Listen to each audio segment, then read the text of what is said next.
Hello friends, அஸ்ஸலாமு அலைக்கும். எல்லாருக்கும் வணக்கம். இன்றைக்கி பொட்டேட்டோ வெட்ஜஸ் எப்படி செய்கிறதுன்னு பார்க்கலாமா?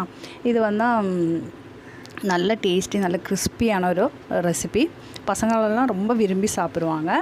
இதுக்கு மெயின் இன்க்ரீடியன்ட் என்னென்னு தெரியும், பொட்டேட்டோ தான். அது பொட்டேட்டோ நான் நல்லா தோலெல்லாம் நீக்கி எடுத்து வச்சுருக்கேன். இது கட் பண்ணது எப்படின்னு காமிக்கிறேன். இந்த மாதிரி ஆஃபாக கட் பண்ணதுக்கப்புறம் திருப்பியும் ஒரு ஆஃப் ஆக்கி திருப்பி அந்த ஆஃப்லேருந்தும் ஒன்றும் கூட கட் பண்ணி எடுத்துக்கலாம். இந்த மாதிரி ஒரு பொட்டேட்டோ ஒரு 8 pieces ஆக்கிடலாம்.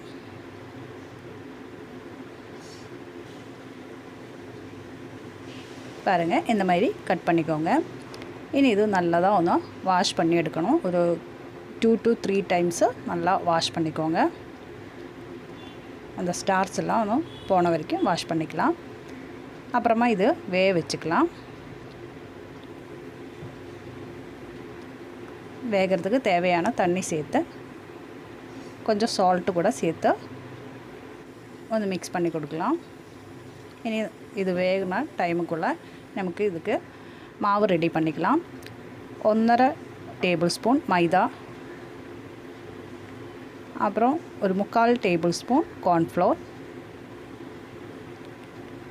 1/2 tablespoon rice flours, அப்புறம் தேவையான சால்ட்டு சேர்க்கலாம். 1/2 டேபிள் ஸ்பூன் சில்லி ஃப்ளேக்ஸு, கொஞ்சம் பெப்பர் பவுட்ரு, அப்புறம் காஷ்மீரி சில்லி பவுட்ரு கொஞ்சம் கலருக்காக சேர்க்கலாம். அப்புறம் குட்டி குட்டியாக நுறுக்கிய கொத்தமல்லி இதுவும் சேர்த்து இதெல்லாம் நல்லா மிக்ஸ் பண்ணிக்கலாம்.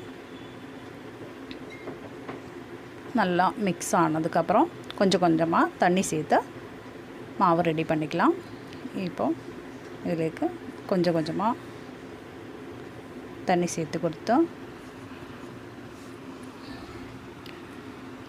பாருங்கள், இந்த மாதிரி ஒரு கன்சிஸ்டன்சியில் இந்த மாவு ரெடி பண்ணி வச்சுக்கலாம். இனி பொட்டேட்டோ பாருங்கள் நல்லா வெந்து ரெடியாக இருக்கா. இந்த மாதிரி நான் எடுத்து வச்சுருக்கேன். இனி இது எப்படி ஃப்ரை பண்ணுறதுன்னு காமிக்கிறேன்.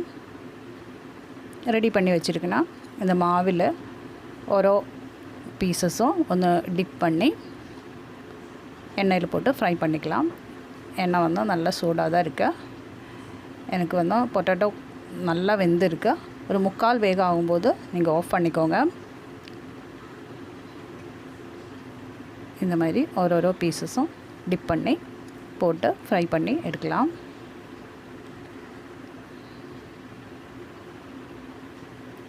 இப்போ ஒரு சைடு நல்லா ப்ரௌனிஷ் ஆகிடுச்சு. இனி இது திருப்பி போட்டு கொடுக்கலாம்.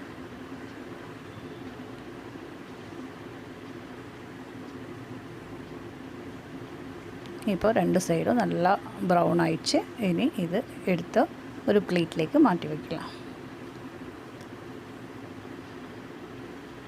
நல்லா கிறிஸ்பியாக இருக்கும்.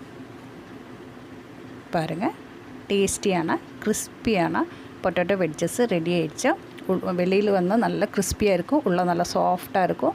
சாஸ் கூட நல்ல டேஸ்ட்டாக இருக்கும். பசங்களெல்லாம் ரொம்ப விரும்பி சாப்பிடுவாங்க. நீங்கள் செஞ்சு பாருங்கள். செஞ்சு பார்த்துட்டு உங்களை ஃபீட்பேக் எனக்கு கமெண்ட் பண்ணுங்கள். இந்த ரெசிபி உங்களுக்கு பிடிச்சிருந்தா லைக் பண்ணுங்கள், ஷேர் பண்ணிவிடுங்க, மறக்காமல் சப்ஸ்கிரைப் பண்ணிவிடுங்க. தேங்க்யூ.